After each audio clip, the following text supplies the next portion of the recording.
ចូលឆ្នាំគេដើរលេងសង្ក្រាន្តអស់ហើយអញ្ចឹងយើងនៅធ្វើសិស្សល្អនៅរៀន limit ចេញប្រឡងបាក់ឌុបឆ្នាំ2021ថ្នាក់វិទ្យាសាស្ត្រទាំងអស់គ្នា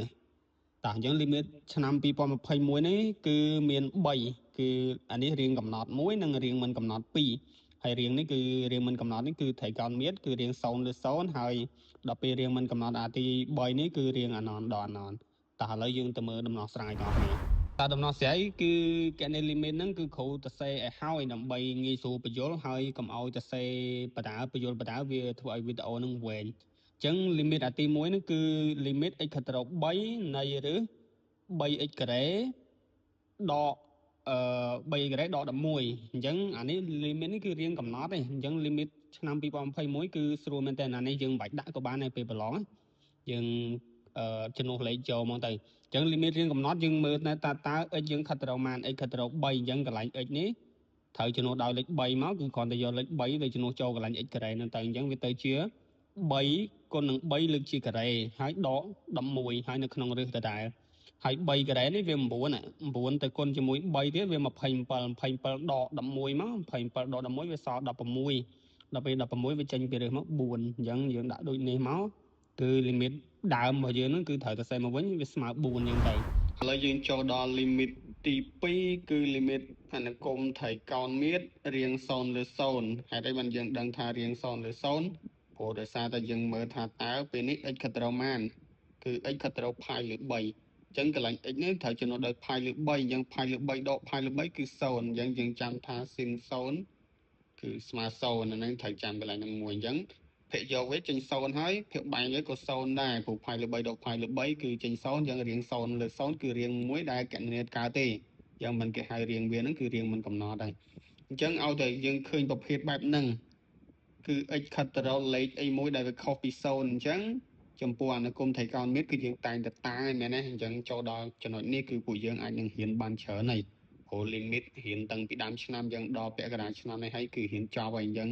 បើអ្នកអត់ចប់គឺមានតែកម្ពុជាសិស្សឯងដែលរៀនអត់ទាន់ចប់អាហ្នឹងតើយើងតាំងអញ្ញត្តិតេណាមួយទៅហើយរបៀបតាំងនោះគឺយើងតាំងតេស្មើ x ដកអាលេខណាដែលវាខិតទៅហ្នឹងយើងមើលx ខិតទៅរក pi លើ3អញ្ចឹងយើងតាំងតេគឺដកអាវាខិតទៅហ្នឹងអញ្ចឹងយើងចាំថាបើសិនជា x ខិតទៅរកលេខអីមួយតាំងដល់អក្សរ a អញ្ចឹងយើងដល់ពេលតាំងគឺតាំងតេអីមួយទៅស្មើ x ដកអា a ដែលវាខិតទៅរកមិញហ្នឹងអញ្ចឹងត្រូវចាំកន្លែងហ្នឹងមកបន្តមកទៀតគឺយើងទាញរក x ដើម្បីជួសអញ្ញត្តិតេចូលវិញអញ្ចឹងយើងបោះ pi លើ3មកខាងនេះមកគឺបានតេបូក pi លើ3នៅពេលដែលយើងទាញរក x អញ្ចឹងយើងសង្កេតមើលថានៅពេលដែល x ខិតទៅរក pi លើ3នេះ x នេះខិតទៅរក pi លើ3ដល់ពេលយើងយក pi លើ3មកចំនួនចូលដើម្បីដឹងតេគឺតេនេះគឺខិតទៅរក0អញ្ចឹងបើសិនកន្លែងនេះសញ្ញាខិតទៅអាកន្លែងនេះក៏ត្រូវសញ្ញាខិតទៅដូចគ្នាដែរអញ្ចឹង x ខិតទៅរក pi លើ3តេខិតទៅរក0អញ្ចឹងគេបានយើងចំនួនមកចំនួនlimit ដើមយើងទៅសេមកវិញតិចមកកុំខ្ជិលទៅសេហើយយើងចាប់ផ្ដើមចំនួនពេលដែល x ខិតទៅរក pi លើ3គឺតេរបស់យើងខិតទៅរក0នេះអញ្ចឹងគឺបានតេខិតទៅរក0ឬ3នេះគឺទៅសេមកវិញ sin x ដក pi លើ3យើងតាំងរួចហើយ x ដក pi លើ3មិញគឺយើងតាំងដល់អក្សរតេអញ្ចឹង sin x ដក pi លើ3ត្រូវចំនួនដោយ sin តេវិញដល់ពេលកន្លែង pi ដក x pi លើ3ដក x នេះអាហ្នឹងវាដកតេវិញវាជ្រះគ្នាបើ x ដក pi លើ3វាតេបើ pi លើ3អ្នកដក x វិញគ្រាន់តែដកតេអញ្ចឹងទៅហើយបាត់ហើយអញ្ចឹងគឺយើងមិនចាំបាច់ចំនួនយូរទេកុំឲ្យខាតពេលអញ្ចឹងយើងដឹងទៀតហើយ limit x ខិតទៅរក0 sin x លើ x sin តេលើតេនេះតេខិតទៅរក0 sin តេលើតេនេះមិនស្មើ1អញ្ចឹងម្ដុំនឹងចេញ1ទៅគុណជាមួយឬ3ចេញឬ3ប៉ុន្តែដោយសារតែដកនៅខាងក្រោមនេះអញ្ចឹងវាចេញដកឬ3វិញអញ្ចឹងគិតសញ្ញាអីច្បាស់មួយផងតាអញ្ចឹងចម្លើយរបស់វាគឺដកឬ3អញ្ចឹងយើងដូចនេះមកព្រោះដូចនេះបើសិនយើងអត់ដាក់លោកគ្រូអ្នកគ្រូខ្លះគាត់ដកយើងកន្លះបន្ទុកនៅពេលដែលយើងភ្លេចដាក់អីចឹងតោះចូលដល់ limit លេខ3គឺចុងក្រោយគេគឺរៀងអាណនដល់អាណនហើយដែរបើអញ្ចឹងដឹងថារៀងអាណនដល់អាណនយើងយកបូកអាណនទៅចំនួនទៅយើងយកបូកអាណនមកចំនួនកន្លែងនេះគឺវាបូកអាណន